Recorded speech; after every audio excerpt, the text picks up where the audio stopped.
सीताराम नमो आदेश। जय माता दी।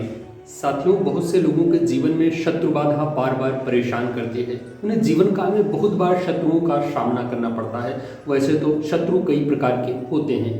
वैसे तो स्वास्थ्य के जो विपरीत होता है, यानी हमारा रोग भी शत्रु की श्रेणी में आता है, कर्ज भी शत्रु की श्रेणी में आता है। हमारे जो विरोधी होते हैं, हमारे मान सम्मान, हमारे प्राण, जनहानि आदि का प्रयत्न करते हैं, वो भी शत्रुओं की श्रेणी में गिने जाते हैं। और इस प्रकार के शत्रुओं से किस प्रकार से निपटा जाए और साधारण सा कौन सा उपाय है जिसे आसानी से किया जा सकता है और आसानी से पहचाना जा सकता है। जी हाँ साथियों, ध्यान से देखना वीडियो। साथियों, जो हमारा ब्रह्मांड है, ऊर्जा की जो हमारी आसपास जितनी भी ऊर्जा होती है, सारी ऊर्जाएं ब्रह्मांड से जुड़ी हुई। इस ब्रह्मांड में ऊर्जाओं का खजाना कहा जाता है, यानी सारा ब्रह्मांड ऊर्जाओं से भरा पड़ा है। ऊर्जा कई प्रकार की ऊर्जाएं होती हैं। एक पॉजिटिव जो ऊर्जा होती है, जो मंत्रों द्वारा ग्रैब की जाती है, अट्रैक्ट की जाती है, उनसे जुड़ा जाता है। जो पॉजिटिव वाइब के मंत्रों के माध्यम से, तरंगों के, हवन के आदि के माध्यम से उनसे जुड़ा जाता है और हमारी नेगेटिव शक्तियों को दूर किया जाता है। जो हमारे आसपास नेगेटिव ऑरा होता है, ऊर्जा होती है। लेकिन पॉजिटिव शक्तियाँ, जो सकारात्मक शक्तियाँ होती हैं, उनसे कैसे जुड़ा जाए और हमारे क्या घर में भी वो नेगेटिव चीज़ें मौजूद हैं, कैसे पहचानें।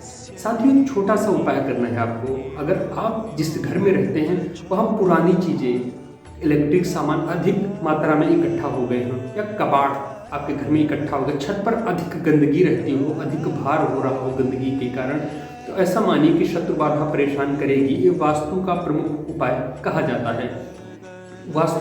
इसमें वास्तु कहाँ से आ गया? साथियों, आप जिस घर में रहते हैं, हमारी जिस तरह आत्मा हमारी इस शरीर में रहती है, उसी प्रकार हमारा जो शरीर जिस घर में रहता है, उसे अपना निवास स्थान, अपना घर कहते हैं। हमारे शरीर का घर होता है।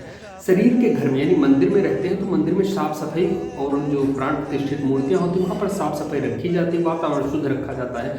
उसी प्रकार घर में भी वातावरण शुद्ध रखने के लिए गलत सामान, गंदगी और जो हमारा कबाड़ होता है उसे घर से बाहर कर देना चाहिए। अगर आपके घर में अधिक मात्रा में कबाड़ हो गया है तो ऐसा मानिए कि आपके यहाँ नेगेटिव चीज़ें अट्रैक्ट हो रही हैं। जिस बिस्तर पर आप सोते हैं उसके आसपास कोई भी पुरानी इलेक्ट्रिक सामान ना हो, खराब वस्तुएं ना हो और फटे पुराने वस्तुएं जो तमाम लोग रख देते हैं वो ना हो। ऐसा परहेज करिए इन वस्तुओं से। अगर बहुत से लोग एक ही रूम में रहते हैं, बाहर निवास करते हैं, देश विदेश में निवास करते हैं, ऐसी अवस्था में परहेज करिए कि पुरानी वस्तुओं को घर में अधिक मात्रा में ना रखिए, सिर्फ ज़रूरत के सामान को ही रखिए। जी हाँ साथियों, और घर की छत पर अधिक भार मत रखिए, नहीं तो उसका जो ऑरा होता है वो हमारे घर को निगेटिव करता है, गंदा करता है और वैसे देखने में भी अच्छा नहीं लगता है। और उसकी वस्तुएं जो होती हैं नेगेटिव चीज़ों को अट्रैक्ट करती हैं। जिसके घर में छत पर अधिक मात्रा में कबाड़ होगा, उसके घर का परीक्षण कर लेना कि शत्रु बाधा परेशान करेगी ही करेगी।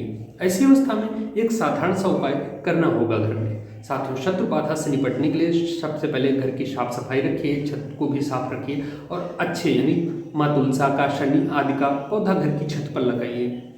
घर की छत पर हो सके, अगर आपका घर पूरब की मुखी है तो दक्षिण की मुख जो होता है उसे आप लाल कलर या शुभ कलर वाले रंगों से उसका जो है कलर कराइए अपनी छत को। जो छत की दीवारें होती है, अगर घर में साफ सुथरी दीवारें हैं और आप करा सकते हैं तो उसे कराइए।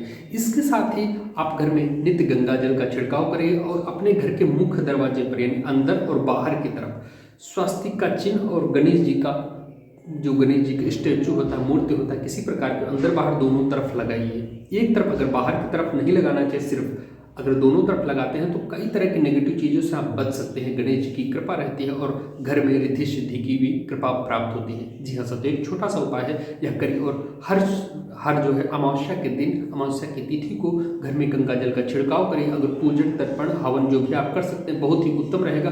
कम से कम गणेश जी की आराधना, स्तुति अवश्य करिए, उनका जप करिए और माँ लक्ष्मी की कृपा प्राप्त करिए, जिससे आपका जो आर्थिक जीवन होता है, गृहस्थ जीवन होता है, आपका सांसारिक जीवन होता है, सुदृढ़ रूप से चल सके। जय माता दी। सीताराम।